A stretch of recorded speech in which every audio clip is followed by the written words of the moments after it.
Dan saya divonis penyakit acute myeloid leukemia. Kanker darah itu tidak ada stadiumnya, tapi ada jenisnya. Dan jenis saya itu adalah jenis yang paling progresif. Dan dokter bilang, Bill, usia kamu cuma 3 bulan. Di situ, apakah saya takut dan bergetar lutut saya? Pasti. Yang sangat mengerikan adalah ketika dokter masuk ke dalam kamar dan dia mulai jelaskan tentang proses kemonya. Setelah pengobatan, Bapak akan melepuh, Pak, dan hancur organ-organ tubuhnya. Bapak masuk ICU, Bapak koma, dan Bapak meninggal. Karena kalau nggak diobatin pun ya 3 bulan, kalau diobatin paling tidak ada 30% chance masih bisa sustain lah, masih bisa diperpanjang dikit lah. Karena 70% gagal pengobatannya. Setelah saya dengar itu, saya nggak bisa ngomong, rasa takut mulai masuk, terus dokternya keluar. Di pagi harinya, saya lagi buka renungan, dan renungan hari itu diambil dari Amsal 4 ayat 20-23. Bunyinya gini, arahkan telingamu kepada ucapanku, simpan di dalam lubuk hatimu, karena itu sumber dari kehidupan dan kesembuhan. Tiba-tiba Roh Kudus bilang gini, ingat gak tadi renungan tadi pagi? Tiba-tiba keluar dari mulut saya, sebuah pewahyuan yang saya bilang sama istri saya di sebelah saya, karena dia lagi nangis ya. Saya bilang gini, sayang, yang tadi dokter katakan itu kan kenyataan ya? Iya. Yang firman Tuhan tadi pagi kita baca kan kebenaran ya? Kenyataan harus tunduk sama kebenaran, sayang. Kenyataan harus tunduk sama kebenaran. Jadi gini, dia bengong ngeliatin saya.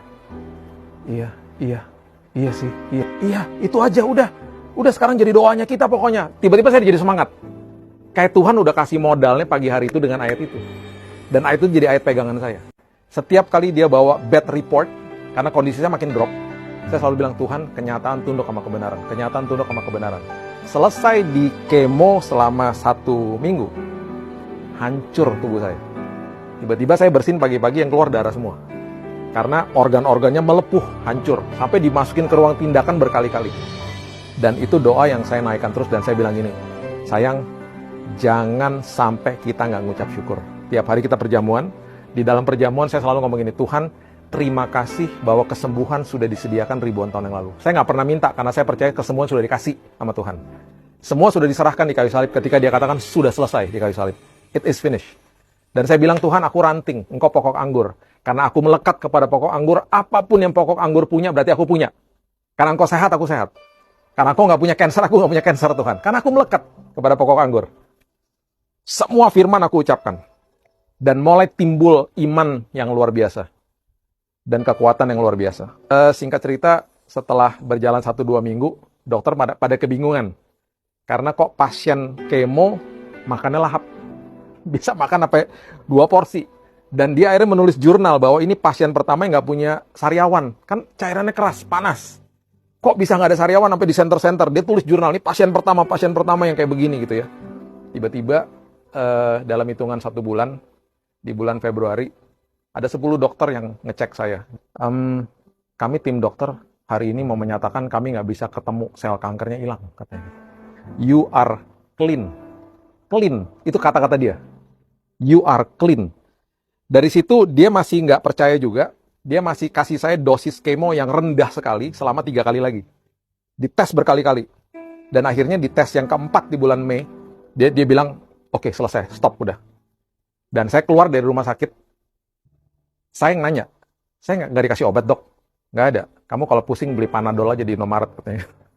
Saya percaya bahwa Yesus selalu bertanya sama si lumpuh, sama si kusta, sama si buta, sama si tuli, kamu mau aku lakukan apa sih?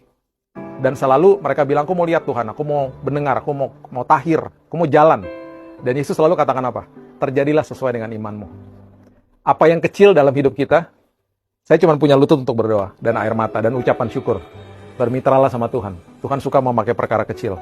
Apapun yang kita miliki saat ini, nggak usah kecil hati, walaupun hanya punya air mata, perbesar kapasitas imanmu, dan katakan kepada Tuhan, dan berterima kasih bahwa pemulihan, kesembuhan sudah diberikan dan sudah disediakan sama Tuhan bagi kita.